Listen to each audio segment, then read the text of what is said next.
Hey guys, so I'm back with another video. This is a pantry organization video. I needed to do this, so I figured I would film it for you guys. I hope you guys like it, and if you want to see how I kind of have my little system for doing this, go ahead and keep on watching.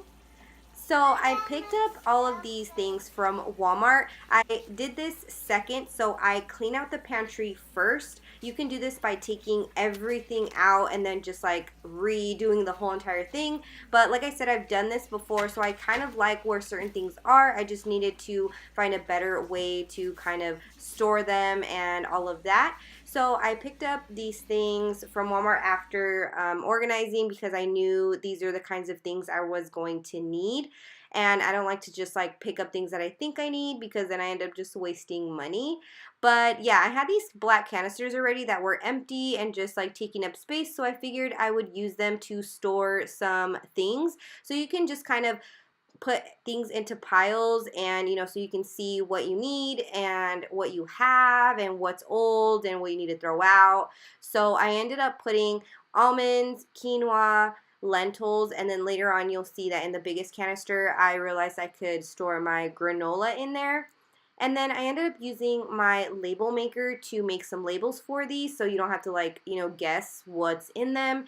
But obviously my labels come out with black font, so I couldn't read them because canisters were black. So I ended up getting those white labels after the fact that you saw in the beginning of the video, and they worked just fine. But see, like here, you can't really read it unless you're really up close. But yeah, so like I said, I ended up putting my granola in the biggest canister just because things that are like cereal or like things that are in cartons, it just stores a lot better when you put it in something that's kind of more airtight, and it keeps it fresh for a lot longer. And I ended up putting pasta in one basket and then snacks in another basket, and then I put the canisters in between them.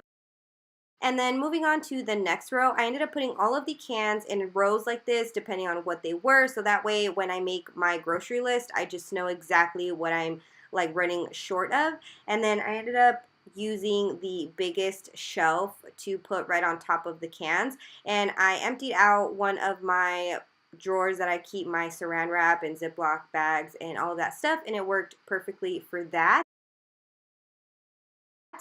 And then this top shelf, I put all of the boxed items on one side and then all of the other kind of like rounder or cylinder like items on the other side, and it worked really well.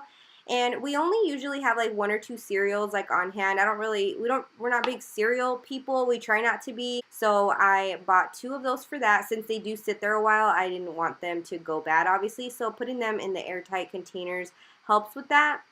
And then for the top shelf, I used two baskets. So I moved like the other things that I had up there since I made room in my other like, kind of areas in my cabinets. And I put all of the extra things in these baskets. So like extra, like that relish, the mustard, like flour, anything that's just extra stuff that's brand new that, just needs to be stored in the pantry. I just threw it in those baskets. And yeah, the little one canister things on top that I use for parties, they just stayed up there.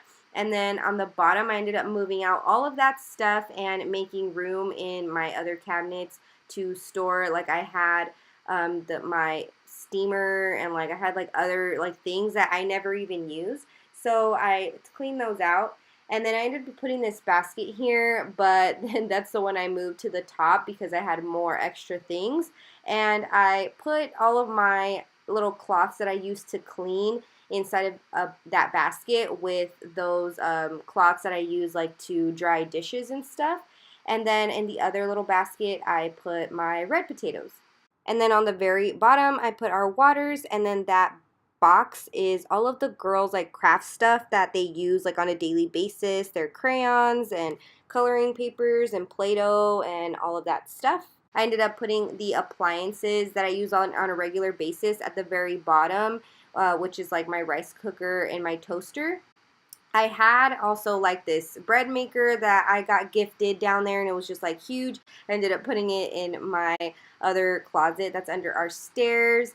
And then I organized like where since I took out my toaster and my rice cooker from where it used to be, it fit my instant like pot cooker thing in there too, so it just all ended up working out. But I like doing it in the two parts to where I know what I have before I even go and buy anything to organize it with. I feel like it really helps before, because I was like on Amazon looking up for stuff and I was like, wait, I don't even know what I need. Let me just clean it out first. So thank you so much for watching, guys, and I'll see you in my next video. Bye.